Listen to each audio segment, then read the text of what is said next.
Hello, everyone. My name is Joris Peels, and this is another edition of 3D Printing News Unpeeled.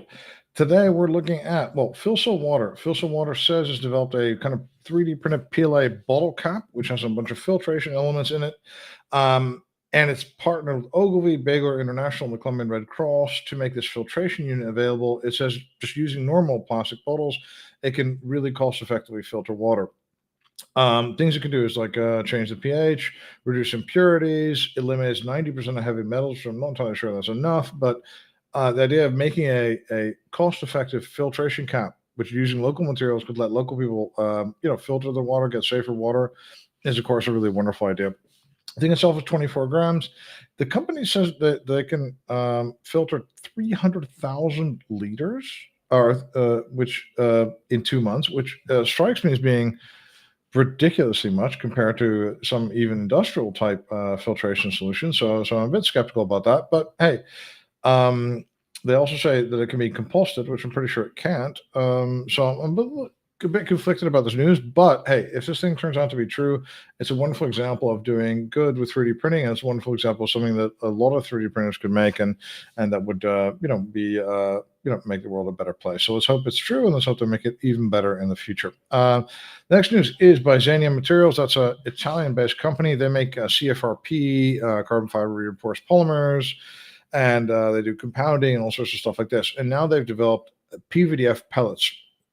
These are said to have good just material properties generally and really good chemical resistance. And what's interesting is they're made for FGF, or fused granulate fabrication. Fused granulate fabrication is, of course, granulate 3D printing. It's usually used for medium formats, starting from like a meter by a meter by a meter to several meters in length and height and width. It's used to make boats. It's used to make tooling for aerospace, really, really large objects. Now, they're, of course, not using filament, but using granulate means you really reduce the cost. If you're going to make a boat, that of course, is a huge impact on you. There's not a lot of materials being developed for FGF. A lot of people just take the standard compounds that would turn into filament anyway, and then they just give it for the industry, or they just use, the polypropylene, PPGF, or other types of materials that are already available for that business. But so it's good for the market to see any kind of granulate materials being developed specifically for granular extrusion, because that could really improve that market. Now, PVDF is, of course, a really wonderful material if you look at it from a chemical resistance, used inside a chemical process kind of application. It's got really high properties for the price, a lot of bang for the buck. Of course, it's a bit problematic making this material. The safety around it, that kind of thing, is not great. So it's not perfect, but hey, it's nice to see something happening here by Xenia Materials. In future, imagine they can get increased warp production, which is a huge problem because they don't have heated chambers often, because, the really large printers, it would be really cost prohibitive to heat, 50 square meters, 100 square meters, something like that. That could be great, or reduce the processing time. So if they let you create more part smoothness or more better bonding, not only for strength, but also because just then you need less finishing time. That would really real breakthrough for this market. A lot of times these things will print in, let's say, 5 days and then take two weeks to mill or something like this.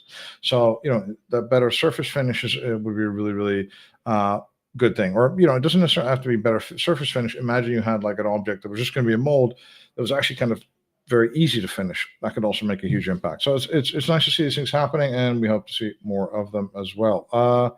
If we go forward, we're seeing a really nice development called FMAP or FMAP or FMAP. I'm not entirely sure how they want to call it. What they've done is they've taken a FDM head, a direct ink writing head, and a freeform laser induction head, mounted them serially on a Creality CR10, believe it or not, and put in some motion units in as well.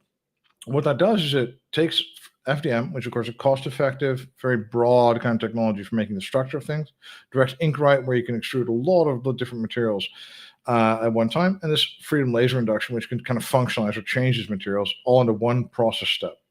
This is very, very powerful. I think it's very powerful in two ways. This is very powerful as a technology in and of itself, because it uses low-cost components, and a lot of people could do the research, a lot of people could copy this. And also as a methodology, the idea of combining these multiple technologies is a very powerful idea as well. And we don't really do this. We don't do this enough, and this could really give us a lot of functional objects.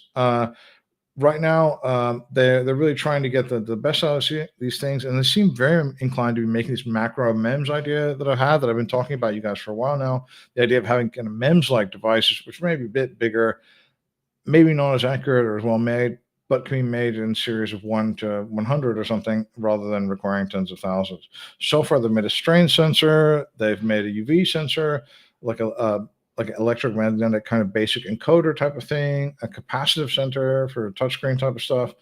Um, so this kind of stuff is very, very promising. It's one of these things that can have a lot of implications if a lot of people work on it.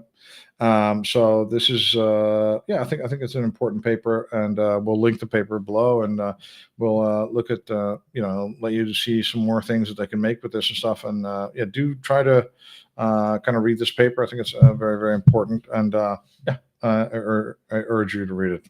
Anyway, my name is Joris Peels, and this is another edition of 3D Printing News Unpeeled. I hope you found this very, very useful.